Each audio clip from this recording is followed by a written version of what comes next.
نحمده ونستعينه ونستغفره ونؤمن به ونتوكل عليه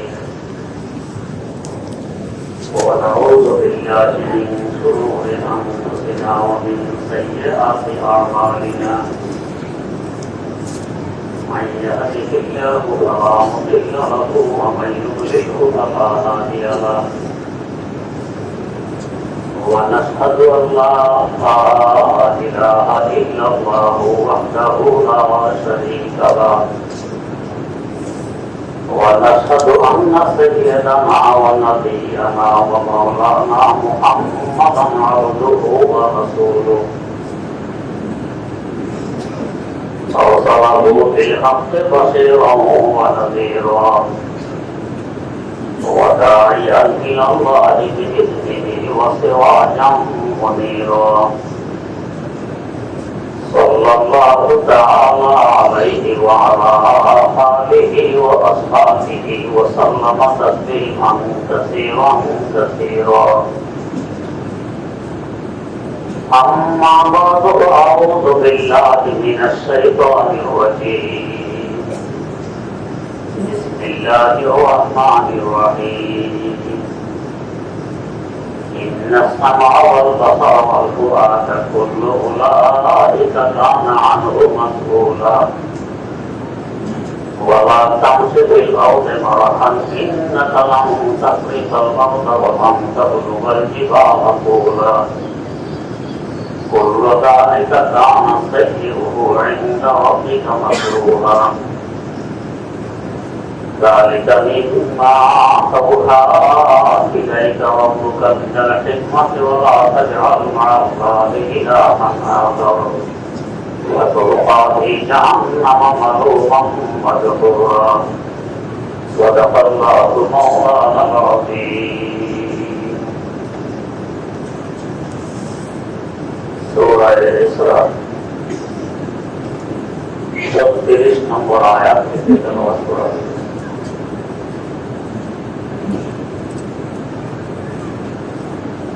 আমাদের প্রত্যেকটি অঙ্গ আমাদের কাছে আমানত।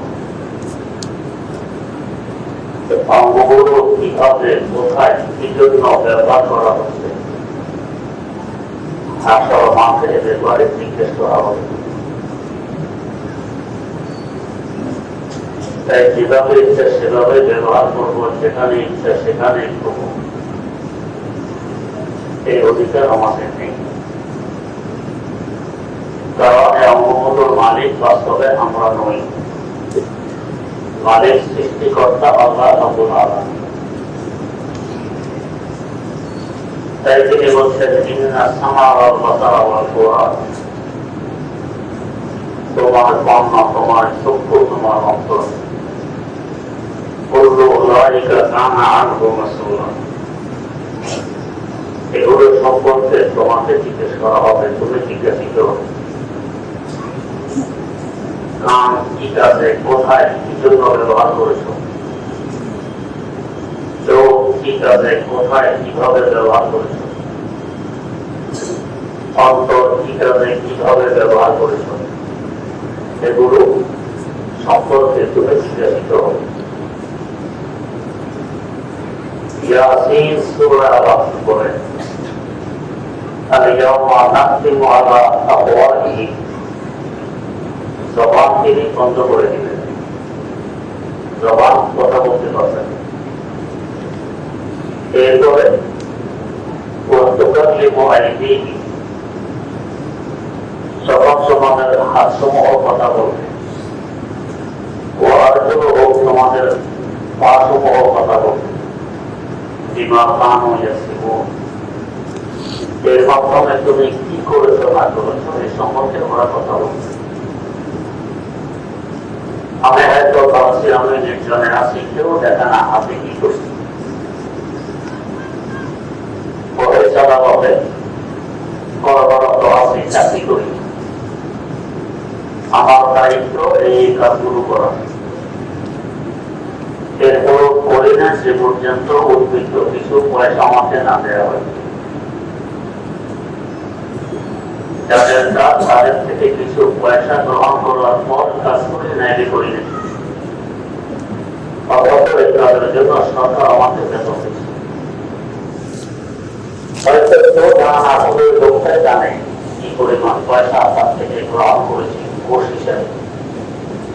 নাম হয়নি, কেউ বলে বকশিস, কেউ বলে উপহার, কেউ বলে উপরোপণ, কেউ বলে কাটিয়া ইত্যাদি ইত্যাদি, যাই বলুক না কেন। মদের বদলে দুধের নাম লিখে দিলে এটা দুধ হয় না, বিষের শিশিতে মধুর নাম লিখলে এটা মধু হয় না, পান করলে মারা যাবে। ঘুষের নাম যাই দিই না কেন এটা ঘুষ ঘুষেই থাকে। আগে তো শুনতাম টেবিলের নিচ দিয়ে লেখা হাতে ধরিয়ে দেয় হতো যাতে কেউ না দেখে, এখন সরাসরি দেয়, এগুলো আর লজ্জার ব্যাপার হয়নি। অথচ আমার শিক্ষা আমাকে বাধা দেয়নি, এই পয়সা তোমার জন্য হারাম, পয়সা না খাওয়া যেমন পয়সা খাওয়াও তেমন। আমার পথ আমাকে বাধা দেয়নি, সুর খাওয়া যেমন এই পয়সাগুলো খাওয়াও তেমন। তাহলে এই পদের কি অর্থ, লেখাপড়ার কি অর্থ? जिससे दिल दरिया मसला समझ नहीं होता, जिससे दिल दरिया मसला समझ नहीं होता, है बता निशान सतत क्या बहु और क्या। शायर की नवा हो के वो गाने का नफस हो, जैसे जमा नफस हो वो बात सहार क्या। अहल हुनर ज़ौक़ हुनर लोग हैं, लेकिन जो शय की हकीकत को न देखे वो हुनर क्या। अहल नज़र ज़ौक़ नज़र लोग हैं, लेकिन जो अपनी हकीकत को न देखे वो नज़र क्या। हो गया যে জ্ঞান তোমাকে চিনাইতে পারে না তুমি কোন পথে, ও শিক্ষিত যে শিক্ষা তোমাকে বুঝাইতে পারে না তুমি কি, এটাকে শিক্ষা বলা হবে। একজন ডাকাতি করে, আরেকজনের গরু ঢুকে, আরেকজন ডাকাতি করে অভাবের মশা দিয়ে গরু ঢুকে, যে ডাকাতি করে এর থেকে মারাত্মকতা অভাবের মশা ভাবার বেশি। ও ডাকাতি করে বুঝে এটা অন্যায় কাজ করতেছে, এক সময় হয়তো অবনতি করে, আর এইভাবে আমাকে উপহার গ্রহণ করতেছে, উপদ্রবণ গ্রহণ করতেছে, হাতিয়ে গ্রহণ করতেছে, অবনতি হবে না, এটা আরো অনেক মারাত্মক। আল্লাহ হাতের ব্যাপারে আমাকে জিজ্ঞেস করা হবে হাত কোন কাজে ব্যবহার করে। একইভাবে পা কোন দিকে হেঁটেছে পা ব্যবহার করে, মসজিদের দিকে না সিনেমা হলের দিকে, ভালো কাজের দিকে না মন্দ কাজের দিকে, জিজ্ঞেস তো করা হবে। এমনকি পায়ের জবান করে দেওয়া হবে, সেই বলবে আমাকে অমুক রাস্তায় ব্যবহার করেছে। হাতের জবান খুলে দেওয়া হবে, আমাকে অমুক কাজে ব্যবহার করেছে। চোখের জবান খুলে দেওয়া হবে, আমাকে অমুক কাজে ব্যবহার করেছে। কোরআনে কারিমের পৃষ্ঠা দেখার মধ্যে না হস্তে ছবি দেখার মধ্যে মোবাইল সব বলে প্রশ্ন থাকতে পারে, হাতের জবান নেই, পায়ের জবান নেই, চোখের জবান নেই, বলবে কি করে? আমরা যে চিকর জবান নেয় কথা বলি, এটাও একটি গোষ্ঠের টুকরা। এই টুকরা না দিলে কথা বেরিয়ে আসে, চোখে দিলেন কে?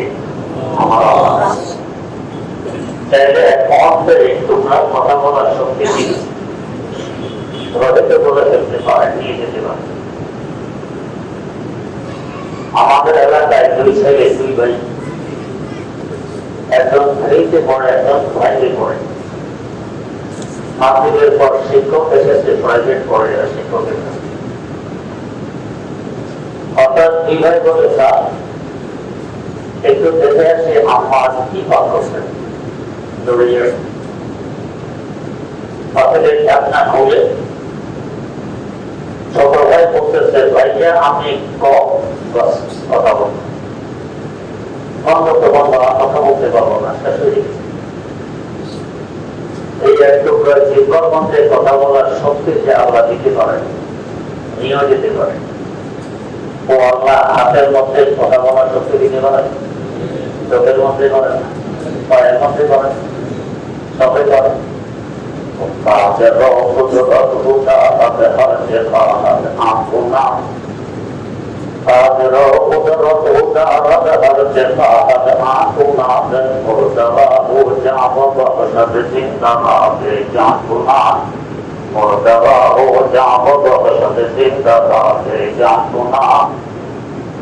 চিন্তাকে মধ্যে চিন্তায় ক্ষমতা আল্লাহ আমাকে তো আছে, বহু মুহূর্তে চিন্তা করে তো দেখাইছে।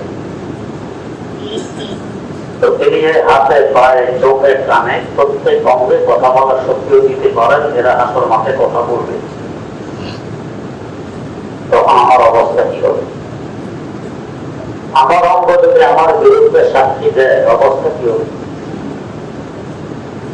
অতএব হাত পা চোখ কান নাক মুখ ইত্যাদি কোথায় ব্যবহার করছি আগে আমাকে ভেবে নিতে হবে, এক সময় জবাব দিতে আছে।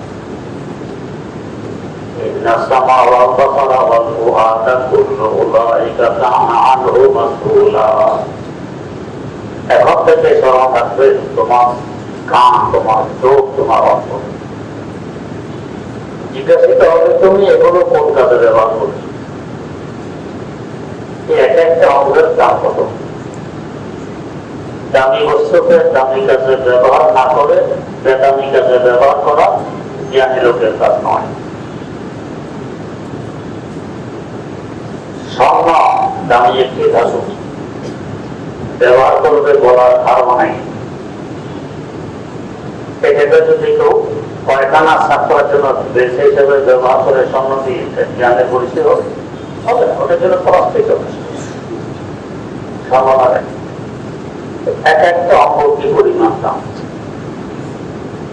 হযরত মাওলানা আব্দুল কাদের রহমাতুল্লাহ আলাইহি লাহোর বাদশাহী মসজিদের খতিব, যে মসজিদের সামনে ডক্টর ইকবাল মরহুমের কবর, আয়তনের দিক দিয়ে পাকিস্তানের সবচেয়ে বড় মসজিদ। একসাথে প্রায় 29,000 মানুষ নামাজ পড়তে পারে। অনেককে বললেন আমি অসুস্থ, ডাক্তার সংবাদ দিয়েছি, ডাক্তার এসেছেন। 2-4 দিন আসা যাওয়া করতে করতে একদিন ডাক্তার বললেন হুজুর আমার উপর আল্লাহর কোনো অবদান নেই, কোনো দয়া নেই, আমি বলছি তো কোনো অবদান নেই, কোনো দয়া নেই, আমি বলছি তো। আমি আজকে উত্তর না দিয়ে বললাম ডাক্তার সাহেব কালকে তো আসবেন, বলছি মেহরবানি করে ঠিক ক্যালকুলেটার সাথে করে নিয়ে আসবেন। ওদের অর্থাৎ রোগ নির্ণয় করবো, চিকিৎসা করবো, ক্যালকুলেটারের কাছে কোনো কাজ নেই, আমার হাতে একটু নিয়ে আসবেন। ডাক্তার সাহেব কালকে ক্যালকুলেটার নিয়ে আসবেন। হুজুর জিজ্ঞেস করলেন যদি আপনার চোখের যদি নষ্ট হয়ে যায় ঠিক করতে কত টাকা লাগতে পারে? 10 লাখের কম হয়। ক্যালকুলেটারে 10 লাখ উঠে। এরপরে শ্রবণ শক্তি যদি নষ্ট হয় এটা ঠিক করতে কত লাগতে পারে?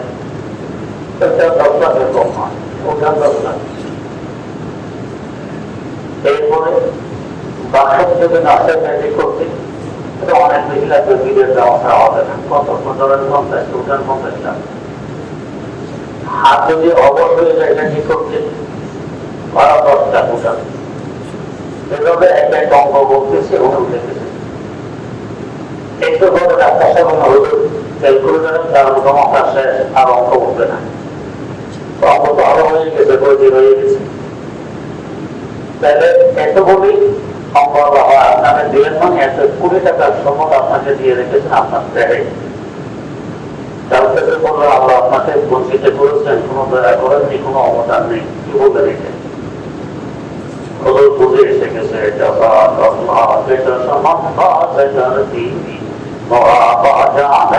আমরা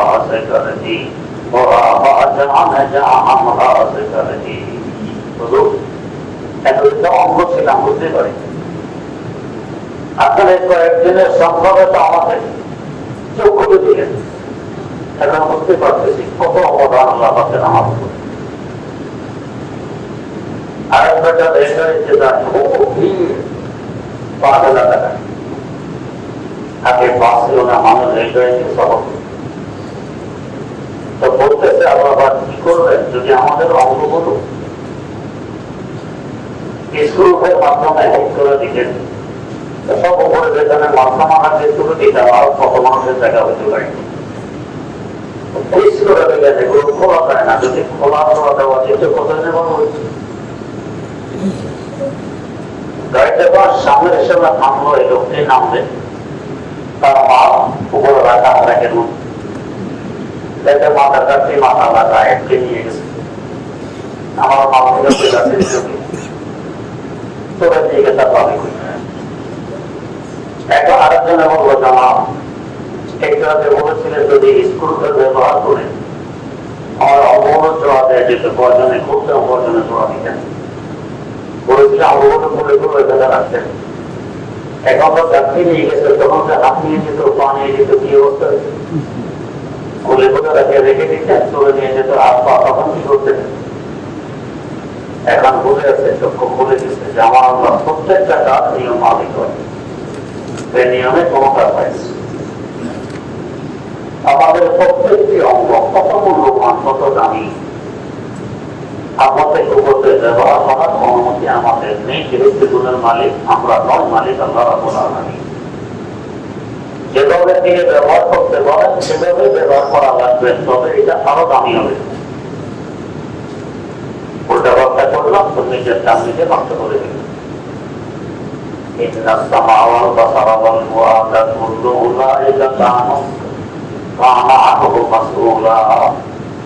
তোমার কান তোমার চোখ তোমার অন্তর এই সব কিছু সম্পর্কে তুমি জিজ্ঞাসিত হবে কোথায় ব্যবহার করবে না করবে এবার চিন্তা করে করবে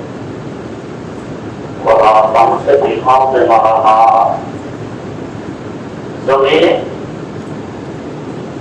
খুব তাহলিকতার সাথে অহংকার অহমিকার সাথে চলবে না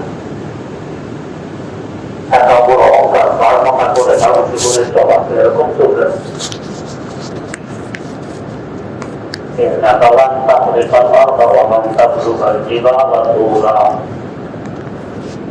তাহলিকতার সাথে চলবে তখন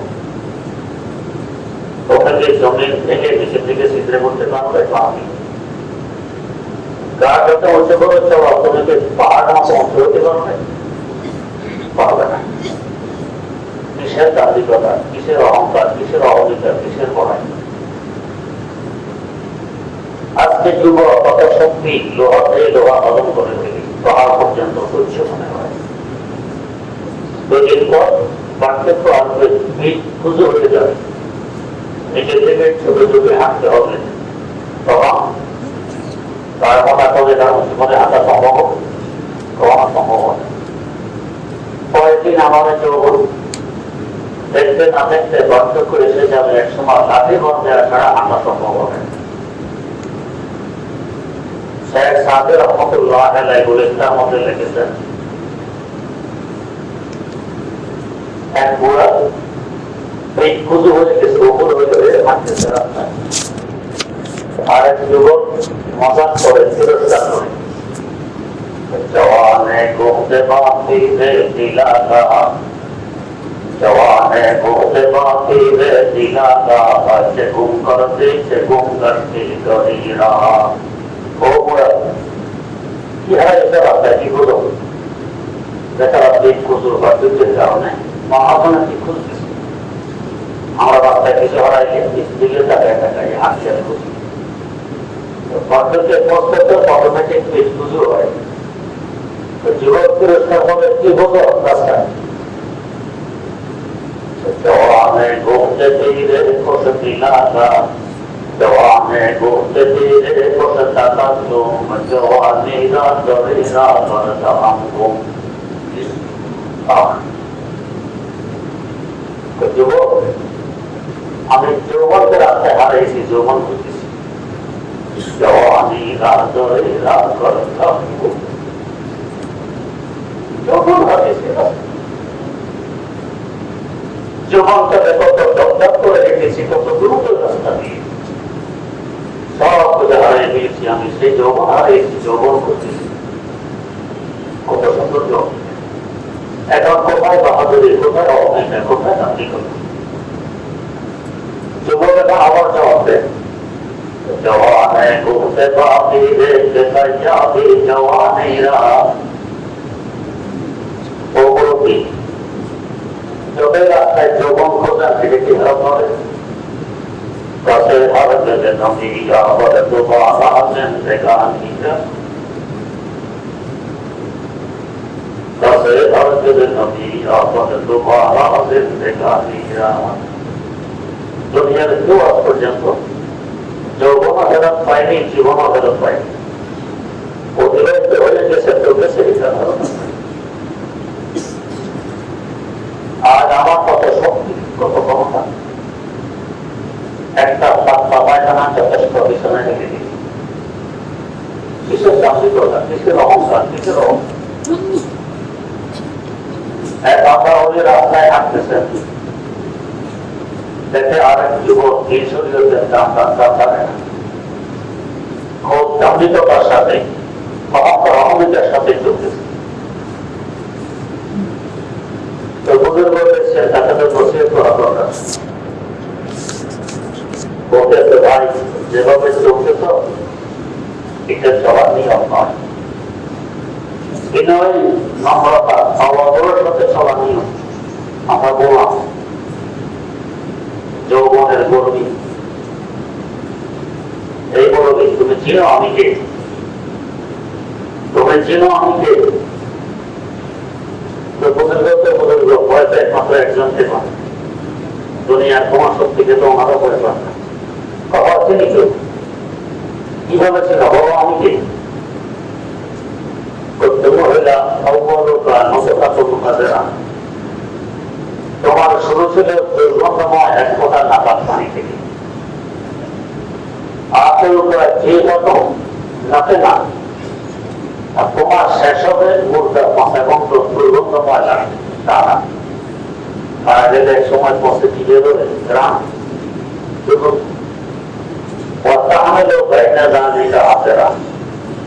আর এর মধ্যখানে যতগুলো নাপাকার পায়খানা পেটে নিয়ে ভুগতেছে, এটা তোমার পরিচয়, সেটা তোমার কি জবাবদারি? তোমার শুধু দুর্গন্ধময় নাপাক এক ফোঁটা পানি, যে ধাতু দিয়ে তুমি সৃষ্টি হয়েছে, ও 18টা যে ধাতু নাপে না। আর তোমার শেষ মুর্দা দুর্গন্ধময়, মধ্যে দুর্গন্ধ ছড়িয়ে পড়বে। আর এই দুই সময়ের মধ্যখানে সেই সব হোক, কৈশোর হোক, যৌবন হোক, যে সময় কতগুলো পায়খানার গু পেটে দিয়ে ঘুরতেছ, বাইরে রক্ত এটাও নাপাক, নাকের ভিতরে গৃহীত বস্তু, দাঁতের চিবায় গৃহীত বস্তু, সব গৃহীত। উপরে শুধু একটা চামড়া দিয়ে ঢেকে রাখা হয়েছে মাত্র। তোমাদের তো চিনি যুবক ডুবে ফেলেছে, এখন বলতেছে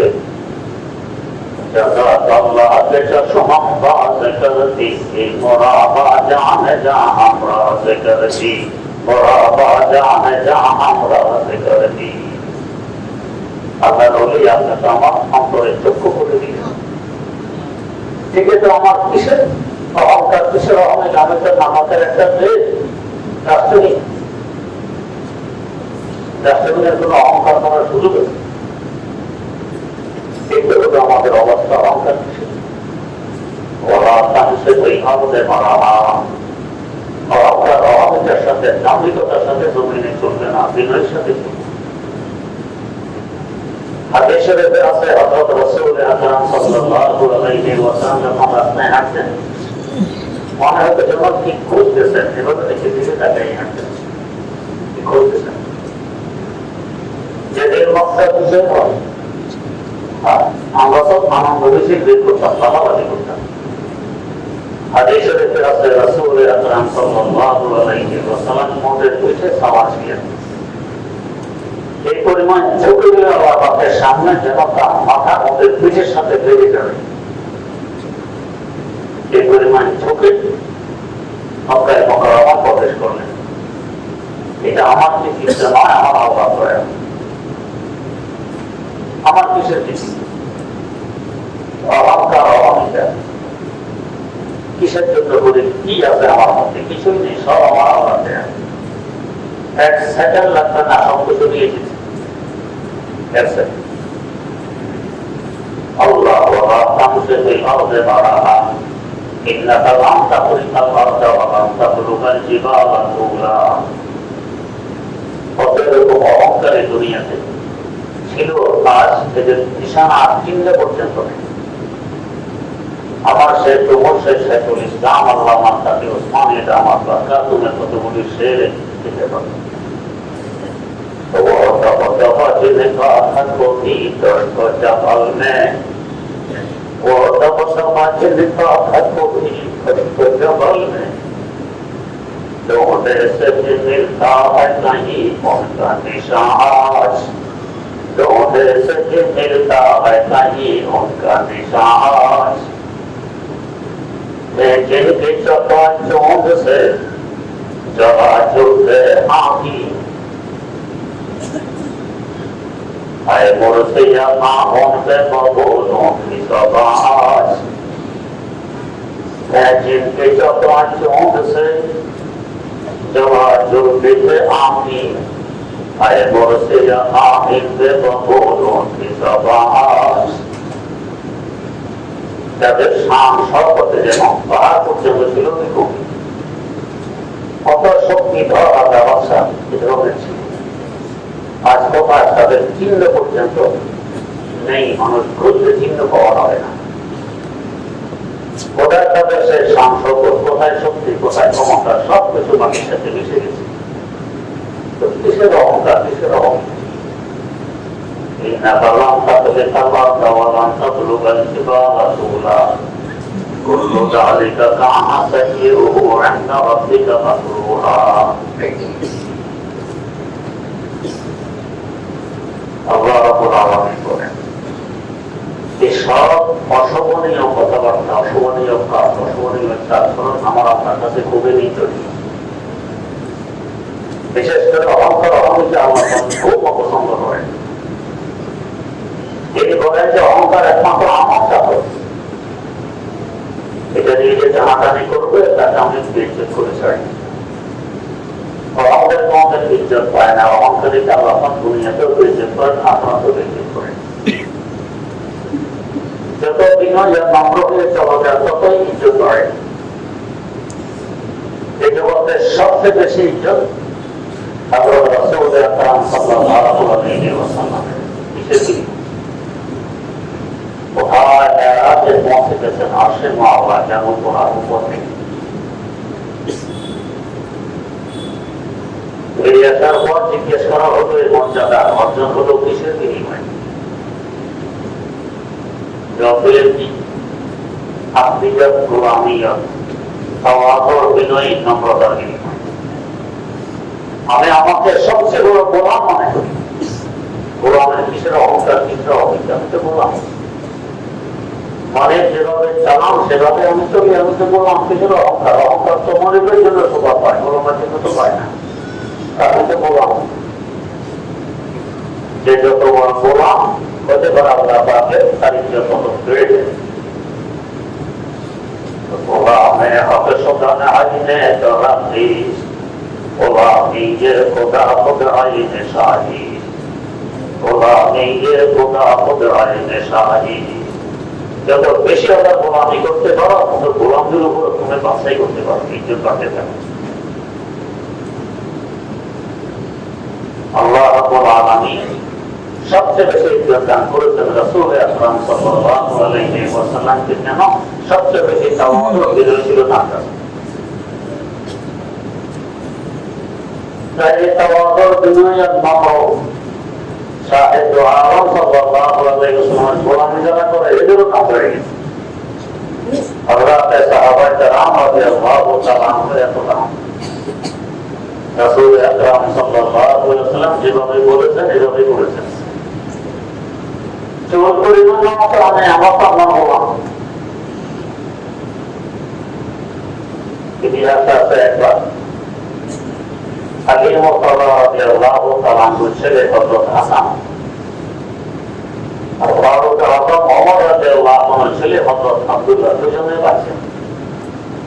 তিনি এক তর্কে জড়িয়ে বসেছেন। হযরত হাসান হযরত আলীর ছেলে, রাসূল আকরাম সাল্লাল্লাহু আলাইহি ওয়াসাল্লামের নাতি আবু বকর।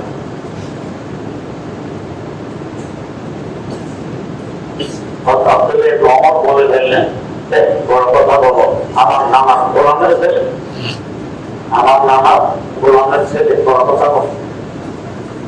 আমার গায়ে লেগে গেছে। আমার আব্বা ফারুক আযম ওমর রাদিয়াল্লাহু আনহু খলিফাতুল মুসলিমিন, অথচ আমার ক্ষমতা তার কত বড়, আর ওনার ছেলে কি এত বড় কথা। আব্বার কাছে গিয়ে জানিয়ে দিলেন, আব্বা হাসান আমাকে এত বড় কথা বলেছে, আমি বিচার চাই। দুজনে ঠিক আছে, নামাজের ঘরে বসে যে বিচার হবে। নামাজের ঘরে মদিনার মসজিদ করা সাহাবায়ে কেরাম। আব্দুল্লাহ, কোথায় তুমি? সামনে আসো। আসলেন। বড় তোমার কি অভিযোগ? আপু, হাসান আমাকে বলেছে আমি নাকি তার নানা গোলামের ছেলে, আমার ইজ্জত নষ্ট করছে। হাসান, তুমি কই? সামনে আসো। হাসান দরবারে সামনে আসলেন। ক্ষমতা তো আব্দুল্লাহ বাপের হাতে, ইজ্জতটা আমার করছে। আব্দুল্লাহকে তোমার বিরুদ্ধে অভিযোগ দিল, সত্য না অসত্য? হযরত হাসান যদিও ছোট, কিন্তু নিজের সাহাবী আর এক সাহাবীর ছেলে, তো জাহানের বাদশাহ নামি অসত্য কল্পনা করা সত্য বলেছে। একটি কাগজে লিখে দাও। লিখে দিলে সবাই একটা একটি বিচার জানি হয়। ঠিক আছে,